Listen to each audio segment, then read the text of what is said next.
March 21ರಿಂದ April 4ರವರೆಗೆ ನಡೆಯಲಿರುವ SSLC ಪರೀಕ್ಷೆ ಬರೆಯಲಿರುವ ವಿದ್ಯಾರ್ಥಿಗಳು ನಿಮ್ಮ ಭವಿಷ್ಯ ರೂಪಿಸಿಕೊಳ್ಳಲು ಒಂದು ಅವಕಾಶ.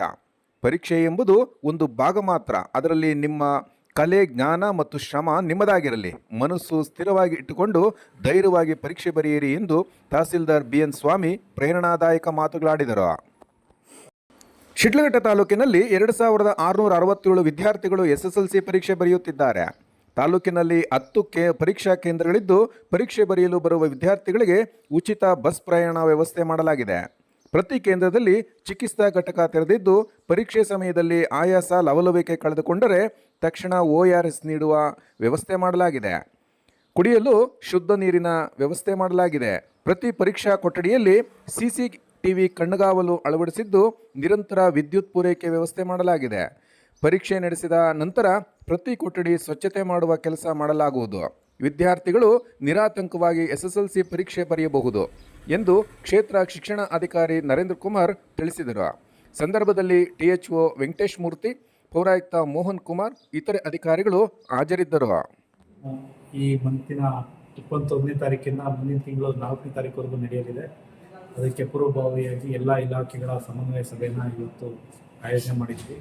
ಸೊ ಪೊಲೀಸ್ ಇಲಾಖೆ ಇರ್ಬೋದು, ಮತ್ತು ನಗರಸಭೆ ಇರ್ಬೋದು, health department, treasury department, so ಎಲ್ಲರ ಒಂದು ಸಹಕಾರದಿಂದ ಈ ಬಾರಿ ಯಾವುದೇ ಗೊಂದಲ ಇಲ್ಲದೆ ಯಶಸ್ವಿಯಾಗಿ ನಾವು SSLC ಎಕ್ಸಾಮ್ನ ಮಾಡಬೇಕು ಅಂತ ನಿರ್ಧಾರ ಮಾಡಿದ್ವಿ. ಈಗ ಪ್ರಮುಖವಾಗಿ CCTV ಕ್ಯಾಮ್ರಾ ಇರುತ್ತೆ. 10 ಸೆಂಟ್ರ್ಗಳಲ್ಲಿ ನಮ್ಮಲ್ಲಿ ಎಕ್ಸಾಮ್ಸ್ ನಡೆಯುತ್ತೆ.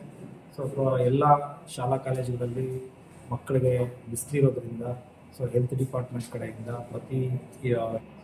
ಒಂದು ವೇಳೆ ಎಕ್ಸಾಮ್ ಸಂದರ್ಭದಲ್ಲಿ ನಿಮಗೆ ನೀವು ಓದಿದ್ದು ಸರಿಯಾಗಿ ನೆನಪಾಗ್ತಿಲ್ಲ ಅಂತನೋ ಅಥವಾ ಒತ್ತಡಕ್ಕೊಳಗಾಗಿ ಬೇರೆ ಯಾವುದೇ ರೀತಿ ತಾವು ಆತಂಕಕ್ಕೆ ಒಳಗಾಗಿ ಬೇರೆ ಬೇರೆ ಥರ ಪೇರೆಂಟ್ಸು ಕೂಡ ಹೆಚ್ಚಿನ ಈ ಸಂದರ್ಭದಲ್ಲಿ ಮಕ್ಕಳಿಗೆ ಒತ್ತಡ ನೀಡಬಾರ್ದು. ಸೊ ಅವರು ಎಕ್ಸಾಮ್ ಅವಧಿಯಲ್ಲಿ ಇರ್ತಾರೆ. ಸೊ ಹಾಗಾಗಿ ಪೇರೆಂಟ್ಸ್ಗೂ ಕೂಡ ತಮ್ಮ ಮೂಲಕ ಮನವಿ ಮಾಡ್ತೀವಿ. ಎಲ್ಲರೂ ಕೂಡ ಚೆನ್ನಾಗಿ ಎಕ್ಸಾಮ್ ಮಾಡಿ ಈ ಬಾರಿ ಕಳೆದ ಬಾರಿಗಿಂತ ಹೆಚ್ಚಿನ ಒಂದು ಫಲಿತಾಂಶ ನಿರೀಕ್ಷೆ ಇದೆ. ಸೊ ಎಲ್ಲರೂ ಚೆನ್ನಾಗಿ ಮಾಡಿ ಅಂತ ಸೊ ಅದಕ್ಕೆ ಈಗಾಗಲೇ ಪ್ರಿನ್ಸಿಪಲ್ ಸೆಕ್ರೆಟರಿಯಿಂದ ಬೆಸ್ಕಾಂಗೆ ಲೆಟರ್ ಹಾಕಿದ್ದಾರೆ. ನಿರಂತರ ವಿದ್ಯುತ್ ಕೊಡಬೇಕು ಅಂತ ಅವರು ಕೂಡ ಲೆಟರ್ ಈಗಾಗಲೇ ಬಂದಿದೆ. ತಮ್ಮ ಕಡೆಯಿಂದ ರಿಕ್ವೆಸ್ಟ್ ಸರ್, ದಯವಿಟ್ಟು 9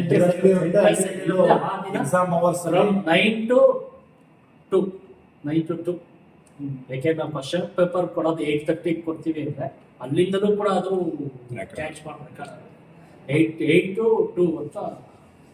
ಸೊ ಯಾಕೆಂದರೆ ಲಾಸ್ಟ್ ಇಯರ್ ಒಂದು ಸಮಸ್ಯೆ ಇತ್ತು. ಒಟ್ಟು 10 ಸೆಂಟರ್ಗಳಲ್ಲಿ 2667 ಮಕ್ಕಳು ಪರೀಕ್ಷೆ ಬರೆದಿದ್ದಾರೆ. 110 ಕೊಠಡಿ ಮೇಲ್ವಿಚಾರಕ ನೇಮಕ ಮಾಡ್ಕೊಂಡಿದ್ವಿ. ಹಾಗೆ ಬಂದಂಥ ಯಾವುದೇ ಅಧಿಕಾರಿ ಅಥವಾ ರೂಟ್ ಸೂಪರ್ವೈಸರ್ ಎಲ್ಲರ ಮೊಬೈಲ್ಗಳನ್ನು ಸ್ವಾಧೀನ ಮಾಡ್ಕೊಳ್ಳೋದಕ್ಕೆ ಪ್ರತಿ ಸೆಂಟ್ರಿಗೂ ಒಂದು ಮೊಬೈಲ್ ಸ್ವಾಧೀನಾಧಿಕಾರಿಯನ್ನು ಇಟ್ಟಿರ್ತೀವಿ.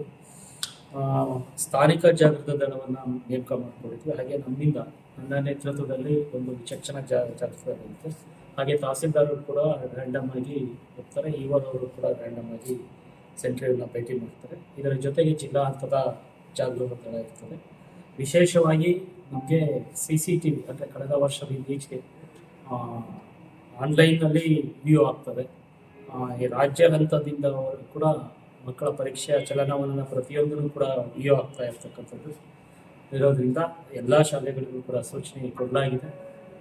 ಪರೀಕ್ಷೆಯ ಬಗ್ಗೆ ಭಯ ಬೇಡ, ನಿರ್ಭೀತಿಯಿಂದ ಪರೀಕ್ಷೆ ನಡೆಸಿದೆ. ಹಾಗೆಯೇ ಯಾವುದೇ ರೀತಿಯ ಲೋಪದೋಷಗಳಿಗೆ ಎಡೆಯಾಗದಂತೆ ಪರೀಕ್ಷೆ ನಡೆಯಲಿಕ್ಕೆ ಈಗಾಗಲೇ ರೂಟ್ ಸೂಪರ್ವೈಸರ್ಸ್ದು, ಚೀಫ್ದು ಎಲ್ಲರದ್ದು ಕೂಡ ಸಭೆಯನ್ನು ಕರೆದು ಅವರಿಗೆಲ್ಲ ಮಾರ್ಗದರ್ಶನವನ್ನು ನೀಡಲಾಗಿದೆ.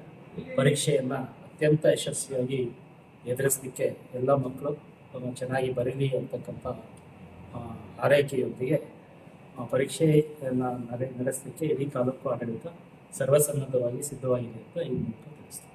ಸರ್, ಮಕ್ಕಳು